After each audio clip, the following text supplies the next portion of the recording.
ศูนย์กลางสาวหนุ่มประชาชนปฏิวัติลาวได้นำเอาอุปกรณ์เครื่องอุปโภคบริโภคมูลค่า60ล้านกีบมอบให้องค์การปกครองแขวงบุรีรัมย์ไซโดยการกล่าวมอบของทานทองลีศรีสุริตเลขาคณะบริหารงานศูนย์กลางสาวหนุ่มประชาชนปฏิวัติลาวรับโดยท่านคำแวนปัญญานุวงศ์ประธานคณะกรรมการปกครองแขวงบุรีรัมย์ไซมีท่าน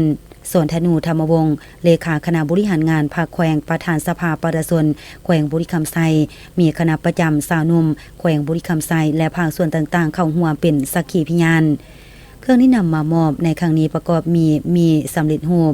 ยาถูแคลและเครื่องใช้ที่จำเป็นในชีวิตประจำวันมูลค่ารวมทั้งหมด60ล้านกีบในโอกาสดังกล่าวศูนย์กลางสาวหนุ่มประชาชนปฏิวัติลาวได้แสดงความเห็นอกเห็นใจและความเป็นห่วงเป็นใยอย่างลึกซึ้งต่อประชาชนที่ได้รับผลกระทบจากภัยพิบัติทางธรรมชาติอยู่แขวงบุรีรัมย์ไซต่างหน้าองค์การปกครองแขวงบุรีรัมย์ไซได้แสดงความขอบใจอย่างจริงใจ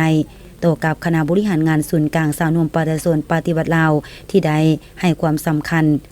ยื่นมือเข้าช่วยเหลือและแบ่งเบาความทุกข์โศกของประชาชนในครั้งนี้ทางใดยืนยันว่าจะนำเอาเครื่องช่วยเหลือ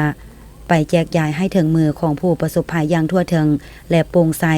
พิธีดังกล่าวได้จัดขึ้นในวันที่